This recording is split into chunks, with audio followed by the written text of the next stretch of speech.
So it was recently reported earlier today around noon the passing of WBO, or a former WBO strawweight champion, Moises Fuentes, and obviously also a two-weight title challenger, a long-time name in the lower weight categories, who passed as a result of neurological injuries that he suffered last year when he lost to up-and-coming Mexican prospect David Cuellar on I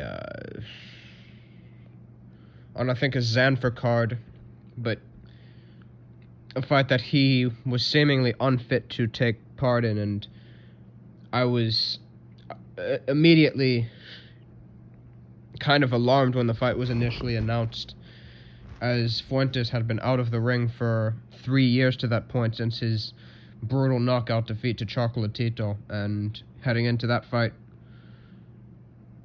he was, at the weigh-in and obviously on fight night did not appear in great condition to fight. He looks like someone who had gotten off the couch and was taking a payday, maybe out of desperation, because maybe he hadn't made exactly subsistent enough wages to suffice for a retirement despite the inactivity. And he ended up taking a pretty significant beating in the fight, had moments of success here and there, but ended up getting knocked out violently with a left hook, where his head smacked down against the canvas. An extremely large impact between the occipital on the ground, and he was eventually gurneyed out of the venue and taken to the hospital, where he's been in a coma since, until obviously he passed. A passing that was surely also very preventable, and he certainly had, before that fight, taken his fair share of damage, and in my view, a retirement was overdue, and just a tragic story to see a fighter who's put on a lot of great fights, a lot of great displays, who many would consider an overachiever. At 105 pounds, when he was set to challenge for his first world title, he had fallen just short in his first world title challenge. I think his first world title challenge against Juan Hernandez. In that fight, I believe he lost a close decision, and he eventually got his chance against Raul Garcia, who was a significant favorite to beat him, and that was really his first significant victory at world level that he ended up pulling off. But as around a 30-1 underdog, he managed to pull off a victory there, and went on to furthermore defeat the likes of Ivan Calderon, who is an fringe pound-for-pound type of a fighter, and who in many people's eyes belongs in the Hall of Fame. He's been on the Hall of Fame ballot for several years, and he effectively ended his career.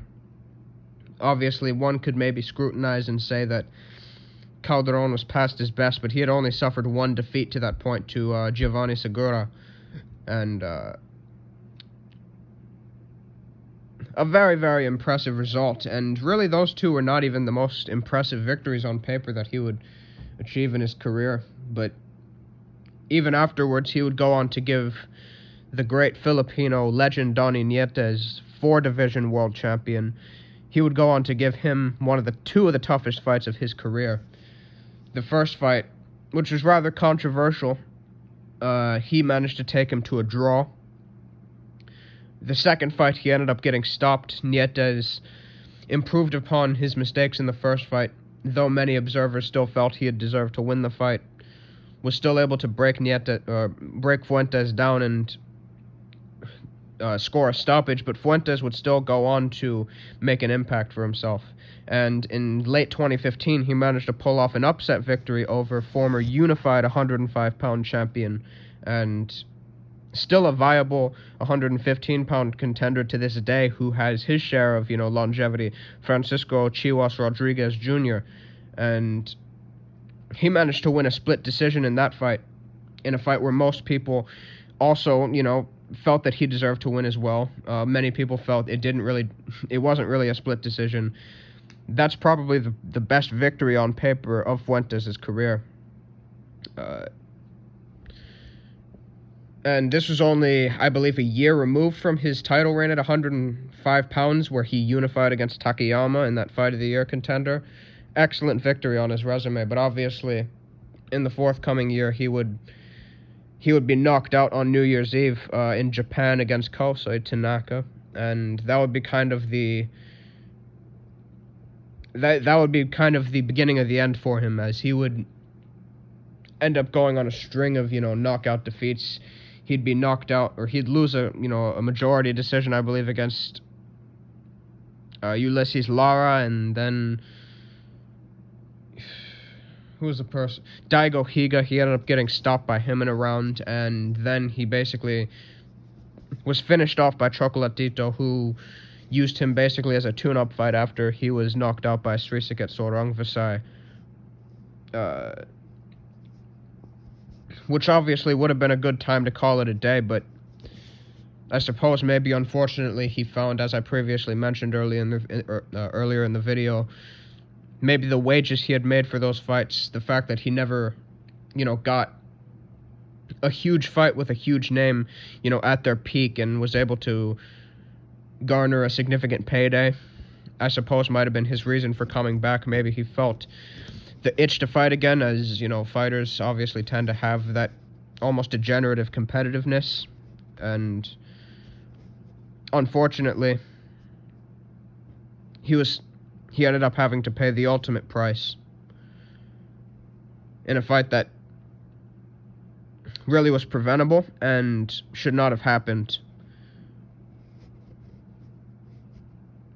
Rest in peace to Moises Fuentes.